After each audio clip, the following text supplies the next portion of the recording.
Hey, how's it going, guys? Jackson here with Toasty DIY, and today I'm going to be showing you guys why your shifter may be having a lot of play to it. So this is my 1980 280ZX. I've actually already fixed this one, so as you can see, really nice range of motion. That's a 5-speed. I just went through all the gears and it was really easy for me to find them. But before I did this yesterday, it was like you didn't even know what gear you were in. You know what I mean? Like you could think you were in neutral, but you're really in first or reverse. Like it was that bad. There was a ton of slop to it. So this is going to be true with most rear-wheel drive cars, that the actual gearbox and everything is connected right to the transmission, rather than having like a front-wheel drive car where you have your shifter linkage going all the way up front. There still is going to be bushings in that as well, and that's basically, you know, the rundown is that you probably have worn bushings if your shifter has a lot of play. Now there's other things that can come into factor too, like if your actual transmission is just going out, or you have other types of mechanical play. It might not necessarily be external bushings like it is in this case. So I'm going to go ahead and move the camera so you guys can see exactly what you have set up on many transmissions like this. Alright, so here's a better look at exactly what you should see. You might have one of these, by the way, over the actual shifter linkage down there, but as you can see though, it's a pretty simple mechanism. So basically, you have a relatively long rod so that you can easily convert the force on this shorter rod down here to actually be able to shift the gears. So, like I said, this one is much better than it was. Like, I mean, it feels like a new transmission now.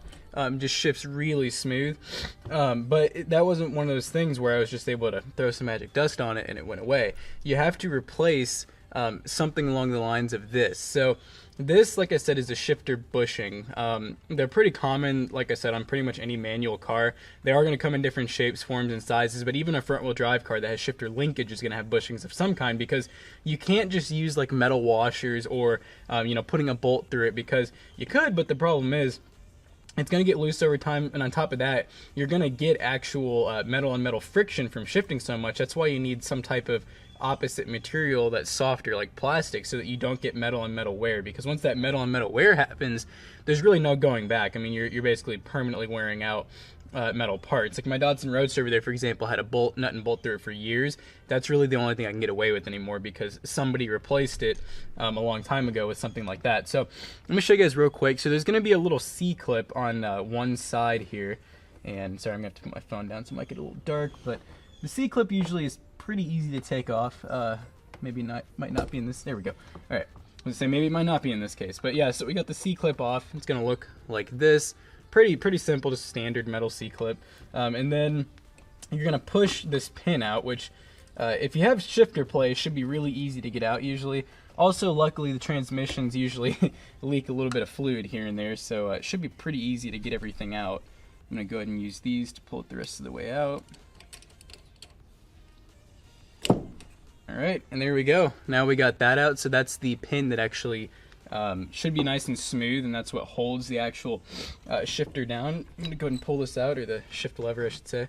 So as you can see, new, like I said, these are actually 3D printed, by the way, which I don't really recommend doing. I just needed to wait a few days to actually get the bushings, especially PLA. I mean, if they were printed in ABS, I'd say go for it, they'll probably be fine, but PLA melts at relatively low temperatures, and honestly, with a lot of friction, I see these wearing out relatively soon. But for now, though, they've worked great, and I've actually driven it a couple times, and it's felt really good. But so like I said, to get these new ones in, you're basically, I mean, it's pretty straightforward. You see how it could, you know, just go like that, and then it pushes its way in. You might have to use a press, or you know, maybe tap it in with a hammer really gently.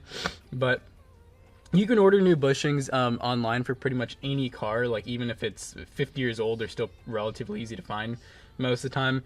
And then this guy down here is usually a little bit difficult to get in, but basically you're gonna put this in like that, and the worst part's just gonna be lining everything up. Yeah, so this bottom piece. Once you get it in, you're just gonna have to put that pin back in. It's basically just reverse order of the way that I originally took it off. This is something that obviously can benefit you in many ways. I mean, one is the fact that you're not gonna be as quick if you can't shift quickly, because you don't know what gear you're in. You're gonna miss gears all the time. You're gonna grind gears, you know, lowering the life of your transmission. There's a lot of reasons that you want to replace these if you have any type of slop or play in your transmission. So you know, I hope this was informative for some people that you know, have never really taken these apart before. I know I've done it on my 280Z, this 280ZX, and I've done it on my Roadster, and then I did it on my 77 Dodge 620. These all have pretty much the same transmission, so this was like step by step for all those cars. Hopefully this works in some other cars. Let me know in the comments down below if it does work for some other cars out there, because I know it should. So